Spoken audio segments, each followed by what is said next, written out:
Hi and welcome to 12th Standard Accountancy section, Unit 6 Retirement and Death of Partner. Today we are going to work out exercise sum number 6. Let us read this question. Sai and Shankar are partners sharing profits and loss in the ratio of 5:3. The firm's balance sheet as on 31st December 2017 was as follows. So, this is a balance sheet of the partners Sai and Shankar. இப்போ Sai and ஷங்கரோட profit sharing ratio என்ன 5:3 கொடுத்துருக்காங்க. அப்போ இந்த 5:3 தான் வந்து அவங்களோட old profit sharing ratio.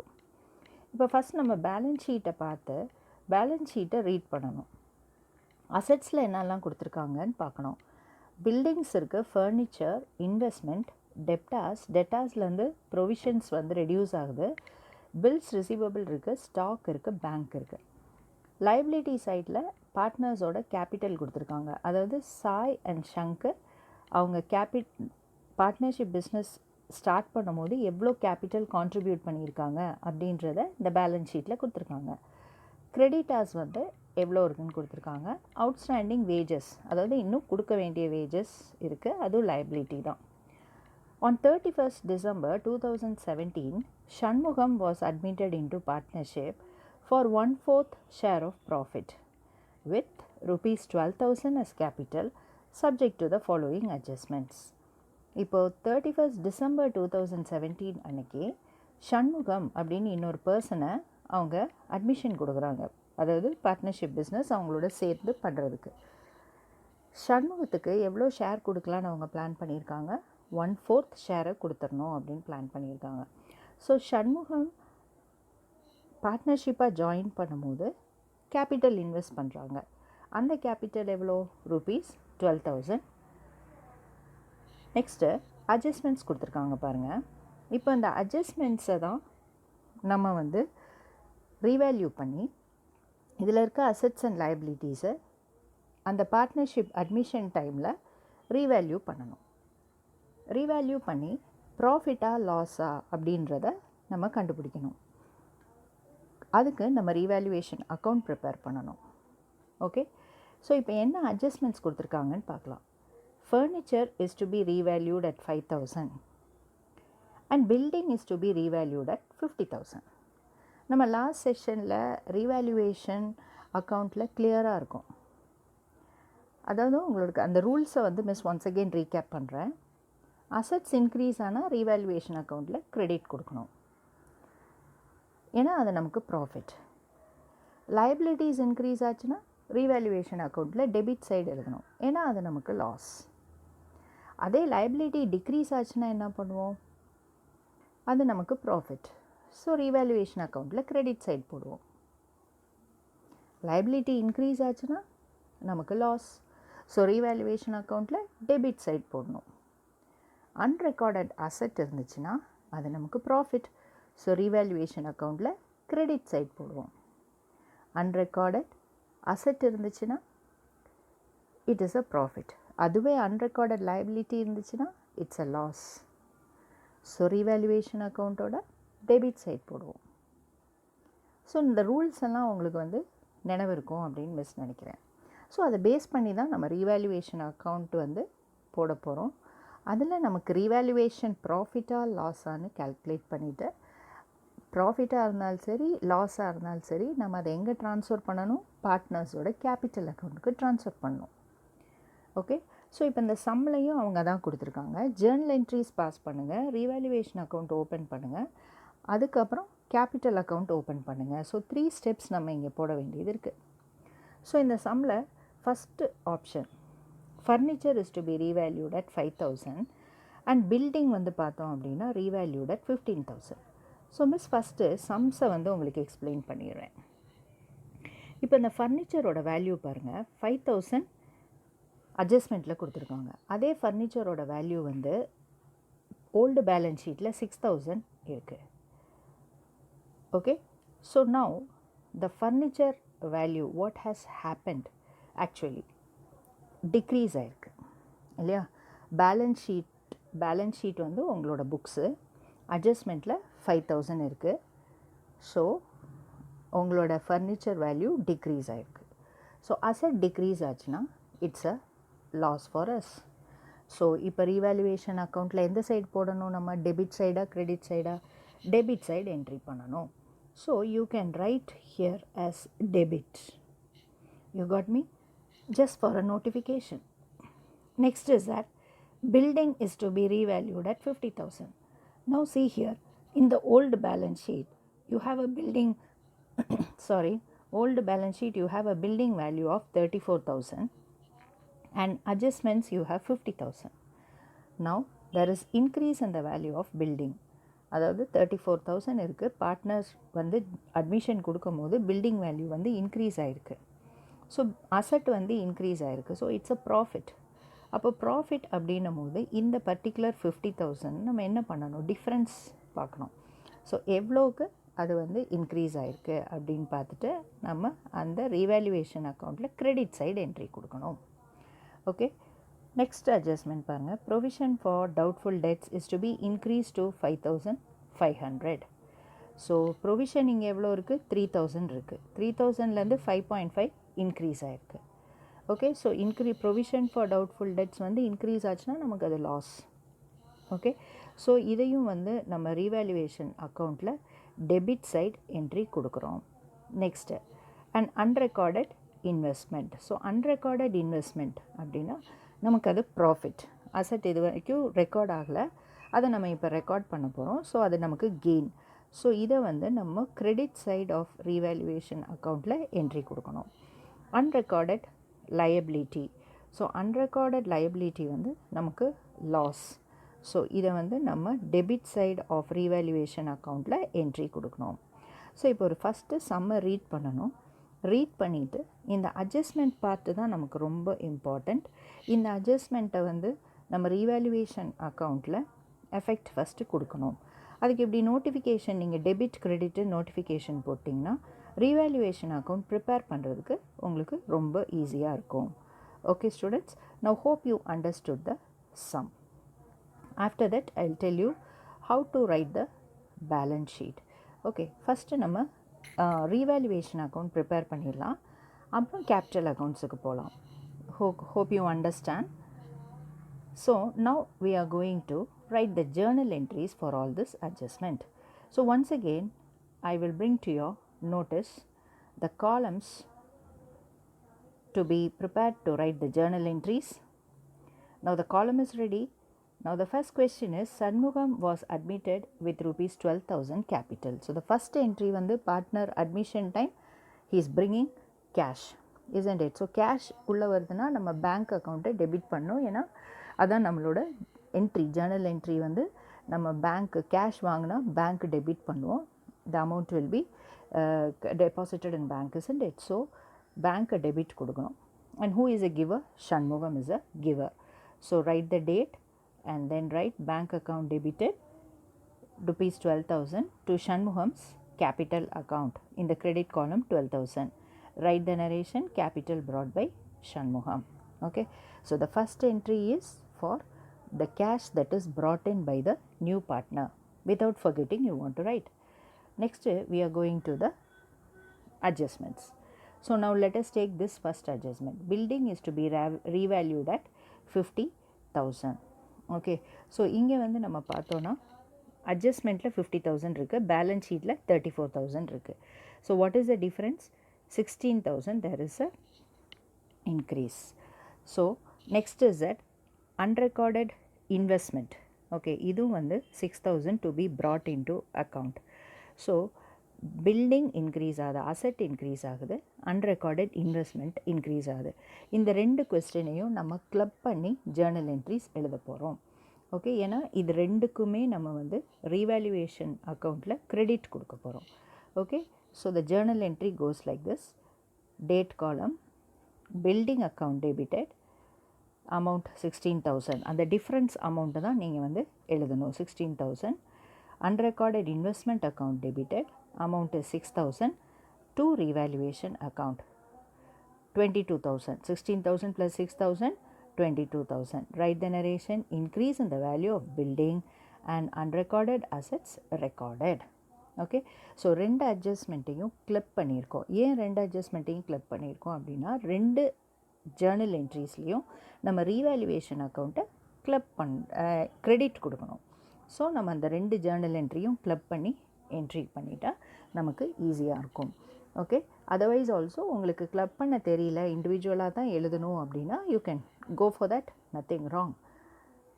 Next is that furniture is to be revalued at 5,000 rupees. So what is given in the balance sheet? 6,000. The value of furniture is 6,000. இங்கே revalue பண்ணது 5,000. So what is the difference? 1,000 rupees decrease ஆகிருக்கு. So asset decrease ஆகிருக்கு. Next unrecorded liability, that is a loss for us. Next provision for doubtful debts வந்து increase ஆகிருக்கு. So in the balance sheet it is given as 3,000 and in the adjustment it is given as 5,500. You want to find the difference. So 2,500 வந்து provision for doubtful debts ஃபர்தராக increase ஆகிருக்கு. So doubtful debts increase ஆனால் நமக்கு அது loss. So இப்போ இந்த 3 அட்ஜஸ்ட்மெண்ட்லேயும் நம்ம revaluation அக்கௌண்ட்டை டெபிட் கொடுக்கணும். Okay. So write the entry, revaluation account debited to furniture account, to unrecorded liability account, to provision for doubtful debts account. So all these 3 journal entries are clubbed and written as one journal entry, because in all the 3 journal entry we have to debit the revaluation account because it is a loss. Now write the amount. First credit எழுதிக்கோங்க. The difference amount only you want to write. If there is no difference amount, you want to take and write as such the new value, that is whatever is given in the adjustment. Adjustmentல கொடுத்துருக்கிறது தான் new value, balance ஷீட்டில் கொடுத்துருக்கிறது old value. So old value எடுக்கக்கூடாது, new value தான் எடுத்துக்கணும். Unrecorded liability ஒரு 2,500 இருக்குது, provision வந்து 2,500 இருக்குது. ஸோ கிரெடிட் காலம், if you add this 3 amount 2,500 plus 2,500 plus 1,000, you get a total of 6,000. Write the narration. Decrease in asset, unrecorded liability and provisions recorded. Okay. Now you can see me, I have left one place here. I have left few lines in the last, which means you want to prepare the revaluation account. Revaluation account நீ prepare பண்ணிட்டு உனக்கு ப்ராஃபிட்டா லாஸான்னு கிடைச்ச உடனே அதுக்கு ஒரு Journal entry, நம்ம last Journal entry இங்கே entry கொடுக்கணும். ஸோ அதனால் மிஸ் வந்து இந்த ஸ்பேஸை அதுக்கு விட்டுட்டு இப்போ இந்த ஜேர்னல் என்ட்ரியை வச்சு நம்ம ரீவேல்யூவேஷன் அக்கௌண்ட் ஓப்பன் பண்ணோம். ஸோ இப்போது இந்த ஜேர்னல் என்ட்ரியில் எந்த 2 என்ட்ரிஸ் வந்து ரீவேல்யூவேஷன் அக்கௌண்ட் எஃபெக்ட் ஆகுது அப்படின்னா the second entry, that is revaluation account, and this third entry revaluation account. So now see here, in the revaluation account வந்து first in the second journal entryல revaluation account credit ஆயிருக்கு. So credit side of revaluation accountல நீ கையை வச்சுட்டு by buildings, by unrecorded investmentன்னு எழுதணும். இப்போது இங்கே next third Journal entry பாருங்கள், revaluation account வந்து டெபிட் ஆகிருக்கு. ஸோ டெபிட் சைடு கையை வச்சுட்டு நீங்கள் வந்து 2 furniture, 2 unrecorded liability and 2 provision for doubtful debts you want to write. Okay. So now we are going to open the revaluation account. Amount whatever is in the debit and credit column you will write. Okay. So let us proceed. So now see here, I have opened revaluation account, debit and credit. Draw the format, write the particulars. Now here I have just taken once again the question for you. See here, from the journal entry, building account debited, unrecorded investment account debited to revaluation account. So this is the second journal entry what you are going to write. Now I am going to do the postings. So revaluation account credit ஆயிருக்கு. So credit side கையை வச்சுட்டு postings பண்ணுங்க. By building account rupees 16,000, by unrecorded investment 6,000. Okay, that's all. Now the next journal entry is the third journal entry. You see here, revaluation account is debited, so keep the hand in the debit side of revaluation account and write the opposite entry.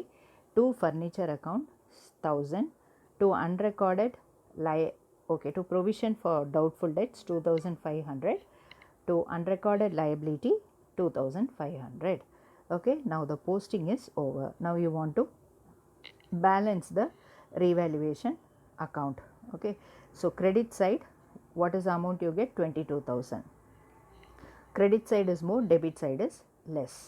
So the balance carried down will come in the debit side. அப்போ அந்த balance carried down வந்து உனக்கு என்னது, debit side balance வரதுனால அது வந்து profit on revaluation that is transferred to the partners capital account. அப்போ இப்போ நம்ம என்ன பண்ண போகிறோம் அப்படின்னா, இந்த 22,000 இருந்து இந்த 6,000 மைனஸ் பண்ணோம். So now how much you are getting here? 22,000 you are getting it in the credit side. Okay, so 22,000 minus this 6,000, okay, which is in the debit side. So you get a difference amount of 16,000. Okay, so that 16,000 you want to share it in the ratio of 5:3. You got me? So this is how you want to do. So size capital account 16,000 into 5/8, you get 10,000.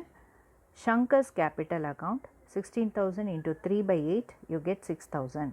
Now total this in a column, you get 16,000. Now you want to close the revaluation account by drawing lines on both the sides. Okay, now next step is that this revaluation profit நம்ம journal entryல போய் entry கொடுக்கணும் first. So next we are going to write in the journal entry. See, already there is 3 journal entry. Now the last journal entry you are going to write same date 31/12/2017. Revaluation account debited to Sai's capital account 10,000, to Shankar's capital account 6,000. Write the narration. Profit on revaluation transferred to capital account. Okay. Now journal entry is over. Opening of revaluation account is over. Now we are going to the third step, that is opening of capital account. Now write the heading, debit and credit side, draw the lines, fill up the particulars in the debit side and in the credit side. So particulars, and you want to open 3 columns. One is for Sai, one is for Shankar, another one for Shanmugam. Similarly, in the credit side also you want to open particulars column, one column for Sai capital, another column for Shankar capital, another column for Shanmugam capital. Okay, so இந்த 3 பார்ட்னர்ஸோட capital அக்கௌண்ட்டும் ஒரே capital அக்கௌண்ட்டாக நம்ம இப்படி ஈஸியாக entry பண்ணிக்கலாம். இப்போ first நம்ம என்ன entry பண்ணோம் அப்படின்னா, இந்த பேலன்ஸ் ஷீட்டில் இருந்து எடுத்து ஓல்டு பார்ட்னர்ஸோட கேபிட்டல் பேலன்ஸை ஓப்பனிங்கில் ஃபஸ்ட்டு கொண்டு வரணும். So by balance brought down, Sai 48,000, Shankar 40,000. So ஷண்முகம்க்கு இல்லை, ஏன்னா இது நம்ம பேலன்ஸ் ஷீட்லேருந்து எடுக்கிறோம். ஓல்டு பேலன்ஸ் ஷீட்டில் ஷண்முகம் பேர் இல்லை. இப்போ ஷண்முகம் நியூவாக கேபிட்டல் கொண்டு வராங்க. So what is the first journal entry? Bank account debited to ஷண்முகம்ஸ் கேபிட்டல் அக்கௌண்ட் இல்லையா? ஸோ ஷண்முகம் கேபிட்டல் அக்கௌண்ட் என்ன ஆயிருக்கு? கிரெடிட் ஆயிருக்கு. ஸோ கிரெடிட் சைடு கையை வச்சுட்டு பை பேங்க்னு நம்ம எழுதணும். See here the statement. On 31st December, Shanmugam was admitted into partnership with 12,000 as capital இல்லையா? ஸோ இதோட ஜேர்னல் என்ட்ரி தான் நம்ம இப்போ இங்கே என்ட்ரி பண்ண போகிறோம். By bank account Sai dash Shankar dash Shanmugam 12,000. Okay, next what you want to write, the third step is that revaluation profit. Okay, so by revaluation profit you want to write Sai 10,000 we shared and gave, Shankar 6,000 we shared and gave. Okay, ஷண்முகம்க்கு share இல்லை, ஏன்னா அவன் வந்து new பார்ட்னர்ஸ்க்கு share இல்லை. Okay, so பார்ட்னர்ஸ்க்கு என்னெல்லாம் வந்து லாபமோ அதெல்லாம் பார்ட்னர் அக்கௌண்ட்டில் நம்ம கிரெடிட் கொடுக்குறோம் இல்லையா? ஸோ பார்ட்னரோட ஓப்பனிங் கேபிட்டல் இருக்குது, நியூ பார்ட்னர்ஸ் அவங்க கேபிட்டல் கொண்டு வந்திருக்காங்க, அதுவும் அவங்களோட அமௌண்ட்டு தான், ஸோ கிரெடிட் கொடுக்கணும். நெக்ஸ்ட்டு நம்ம ரீவேல்யூவேஷன் அக்கௌண்ட் ப்ரிப்பேர் பண்ணி அதிலிருந்து ப்ராஃபிட்டை நம்ம ஓல்டு பார்ட்னர்ஸ்க்கு கிரெடிட் கொடுத்துருக்கோம். ஓகே, ஸோ அதெல்லாம் partners amount, so we have credited it for him, it is a income for him. இப்போது நெக்ஸ்ட்டு கேபிட்டல் அக்கௌண்ட்டு நம்ம க்ளோஸ் பண்ணுறோம் கிரெடிட் சைடு. ஓகே, ஸோ சாயோட டோட்டல் பாருங்கள் 58,000, ஷங்கரோட டோட்டல் 46,000, ஷண்முகமோட டோட்டல் 12,000. இப்போ கிரெடிட் சைடை க்ளோஸ் பண்ணிக்கோங்க. Now we want to take this amount to the debit side, that is 2 balance carry down, 58,000, 46,000, Shanmugam 12,000. ரெண்டு சைடும் கேபிட்டல் அக்கௌண்ட்டை நம்ம க்ளோஸ் பண்ணணும் இல்லையா? ஸோ அந்த ப்ராசஸ் தான் நம்ம இப்போ பண்ணிகிட்ருக்கோம். இப்போ கேபிட்டல் அக்கௌண்ட்டை க்ளோஸ் பண்ணியாச்சு. இப்போ நெக்ஸ்ட்டு அக்கௌண்டிங் பீரியடுக்கு we have to bring down their capital balance as opening balance. So by balance brought down 58, 46 and 12,000. Okay, so this is how you want to prepare the capital account of the partners. Hope you are able to understand this sum. Okay, so see you in the next session with another model sum. Thank you.